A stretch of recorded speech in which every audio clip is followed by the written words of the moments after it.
Ikhwata al-iman, ndugu zangu katika iman, ijtahidu bi'imarati awqatikum fi shahri Ramadan bianwa'i al-ibadat, jitahidini katika kutumia wakati wenu katika mwezi mtukufu wa Ramadhan katika kufanya ibada mbalimbali, minasiyami walqiyami, kutokamana na kufunga na kusimama kwa ajili ya ibada, wadhikri wadduai, na kumtaja Allah na kuomba dua mbalimbali, wa tilawati alqurani, na kusoma kwa wingi Qur'an, wal umrati ila albayti alharami, na kwenda kufanya umra katika nyumba ya Allah jalla fi ula.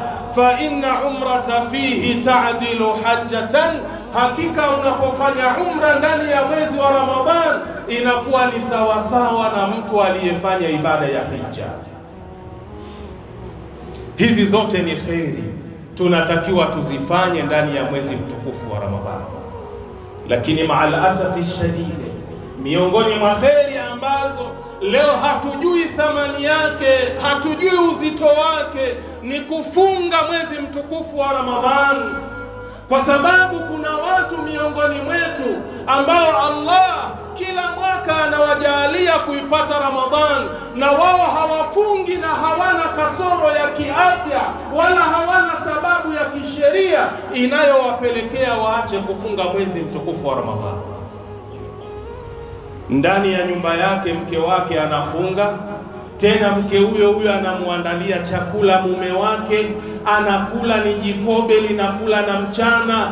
Inna lillahi wa inna ilayhi raji'un. Kumbuka afya ni neema, kumbuka wakati ni neema. Kuna wenzako walitamani kupata wakati katika mwezi mtukufu wa Ramadhan watekeleze ibada ya kufunga, lakini Allah aliwachukua. Allah amewapa maradhi, wengine hawawezi kufunga mwezi mtukufu wa Ramadhan.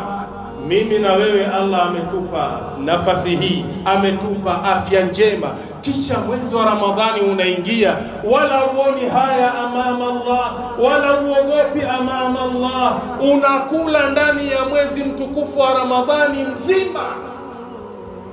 Inna lillahi wa inna ilayhi raji'un. Ikhwata al-iman, ndugu zangu katika imani, tunatakiwa tuupokee mwezi mtukufu wa Ramadhan. Tunatakiwa tujiandae na mwezi mtukufu wa Ramadhan katika kufanya mambo ya kheri mbalimbali, katika kufanya mambo ambayo ni mazuri mbalimbali katika mwezi mtukufu huu wa Ramadhan.